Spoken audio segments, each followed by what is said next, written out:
ಕರೂರಲ್ಲಾದಂಥ ಘಟನೆ ಇಡೀ ದೇಶ ಬೆಚ್ಚಿ ಬೆರಗಾಗಿದೆ. ಈ ತರ ಘಟನೆ ಯಾವತ್ತೂ ಕೂಡ ಒಂದು ಪೊಲಿಟಿಕಲ್ ಪಾರ್ಟಿಯಲ್ಲಿ ದೇಶದ ಇತಿಹಾಸದಲ್ಲಿ ಯಾವತ್ತೂ ಆಗಿಲ್ಲ. ಕರೂರಲ್ಲಾಗಿರುವಂತಹ ಘಟನೆ ಸಣ್ಣ ಸಣ್ಣ ಮಕ್ಕಳನ್ನು ಕೂಡ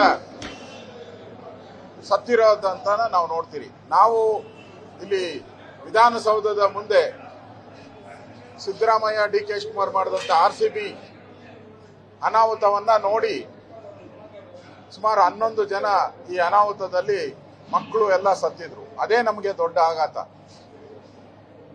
ಇದಾದ ಮೇಲೆ ಇವತ್ತು ಚಲನಚಿತ್ರ ನಟ ಅವರ ರಾಜಕೀಯ ರ್ಯಾಲಿಯಲ್ಲಿ ಟಿವಿಕೆ ಪಾರ್ಟಿ ನಮ್ಮ ಸುಧಾಕರ್ ರೆಡ್ಡಿ ಅವರು ತಮಿಳುನಾಡಿನ ಇನ್ಚಾರ್ಜ್ ಆಗಿ ಕೆಲಸ ಮಾಡ್ತಾ ಇದ್ದಾರೆ. ಅವರು ಕೂಡ ಅಲ್ಲಿ ಹೋಗಿ ಭೇಟಿ ಮಾಡ್ತಾರೆ, ತಮಿಳುನಾಡಲ್ಲಿ ಹೋಗಿ ಭೇಟಿ ಮಾಡ್ತಾರೆ. ಸುಧಾಕರ್ ರೆಡ್ಡಿ ಅವರು ಕೂಡ ಅಲ್ಲಿ ಇನ್ಚಾರ್ಜ್ ಆಗಿದ್ದಾರೆ. ಈ ಘಟನೆ ಇಡೀ ಸಾರ್ವಜನಿಕರಲ್ಲಿ ಒಂದು ರೀತಿ ಸಂತಾಪ ಒಂದ್ ಕಡೆ, ಒಂದು ರೀತಿ ದಿಗ್ಭ್ರಾಂತಿಯನ್ನ ಉಂಟು ಮಾಡಿದೆ. ನಾನು ಅಲ್ಲಿನ DMK ಸರ್ಕಾರ ಇವತ್ತು ಇದರಿಂದ ನುಳ್ಚಿಕೊಂಡು ಯಾರು ಫಿಲಂ ಆಕ್ಟರ್ ಇದ್ದಾನೆ ವಿಜಯ್, ಅವ್ರ ಮೇಲೆ ಕೇಸ್ ದಾಖಲು ಮಾಡಬೇಕು, ಅವ್ರ ಮೇಲೆ ಕ್ರಮ ಹಾಕಬೇಕು ಅನ್ನೋ ದಿಕ್ಕಿನಲ್ಲಿ ಯೋಚನೆ ಮಾಡ್ತಾ ಇದೆ. ನಾನು ಸರ್ಕಾರಕ್ಕೆ ಕೇಳೋದು, DMK ಸರ್ಕಾರಕ್ಕೆ, ನೀವು ಪರ್ಮಿಷನ್ ಕೊಟ್ಟಿದ್ದು ಎಷ್ಟು ಜನಕ್ಕೆ? 10,000 ಜನಕ್ಕೆ ಪರ್ಮಿಷನ್ ಕೊಟ್ರಿ. ಅವರು 5 ಗಂಟೆ 6 ಗಂಟೆ ಲೇಟಾಗಿ ಬಂದಿದ್ದಾರೆ. ಅವ್ರಿಗೆ ಊಟ ನೀರು ಏನೂ ಇಲ್ಲ. ಅವ್ರಿಗೆ ಪೊಲೀಸ್ ಬಂದೋಬಸ್ತ್ ವ್ಯವಸ್ಥೆ ನೀವು ಯಾಕೆ ಮಾಡಲಿಲ್ಲ?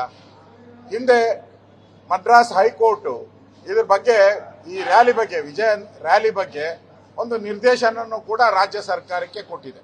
ನೀವು ಕ್ರಮ ತೆಗೆದುಕೊಳ್ಬೇಕು, ಇದನ್ನು ಮಾನಿಟರ್ ಮಾಡಬೇಕು ಅಂತೇಳಿ ಮದ್ರಾಸ್ ಹೈಕೋರ್ಟ್ ಕೂಡ ಸರ್ಕಾರಕ್ಕೆ ಒಂಥರ ಚಾಟಿ ಏಟನ್ನ ಕೊಟ್ಟಿತ್ತು. ಅದನ್ನು ಅವರು ಧಿಕ್ಕರಿಸ್ಬಿಟ್ಟಿದ್ದಾರೆ. ಈಗ ಪರಿಹಾರ ಘೋಷಣೆ ಮಾಡಿರೋದು ಅದು ಬೇರೆ ಪ್ರಶ್ನೆ. ಆದ್ರೆ ಈ ಅನಾಹುತಕ್ಕೆ ನೇರ ಸರ್ಕಾರ, ಅಲ್ಲಿನ DMK ಸರ್ಕಾರ, ವಿಜಯನ್ ಬಂದು ರ್ಯಾಲಿ ಮಾಡ್ತಾರೆ ಹೋಗ್ತಾರೆ, ಅದು ಬೇರೆ. ಅವ್ರದ್ದು ದೊಡ್ಡ ತಪ್ಪಿದೆ ಅದರಲ್ಲಿ. ಆದ ತಕ್ಷಣ ಕ್ಷಮಾಪಣೆ ಕೇಳಬೇಕಾಯ್ತು. ನೊಂದಂತ ಆಸ್ಪತ್ರೆಗಳಿಗೆ ಆ ವಿಜಯನ್ ಬರಬೇಕಾಗಿತ್ತು, ಬಂದಿಲ್ಲ ಅವರನ್ನು ಕೂಡ.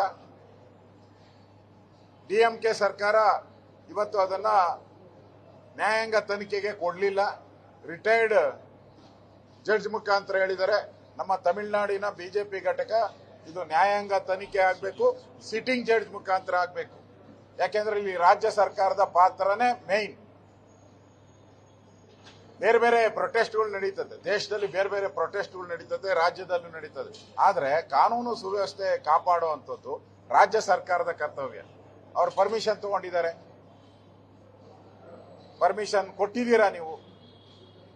ಇದೆಲ್ಲ ಆದ್ಮೇಲೂ ಕೂಡ ನೀವು ಈ ಅನಾಹುತದಿಂದ ನುಸುಳ್ಕೊಳಕ್ಕೆ ಸಾಧ್ಯನೇ ಇಲ್ಲ. ಇದರ ಈ 50 ಜನರ ಸಾವಿಗೆ ನೇರ ಕಾರಣ ಅಲ್ಲಿನ ಸ್ಟಾಲಿನ್ DMK ಸರ್ಕಾರನೇ ನೇರ ಕಾರಣ.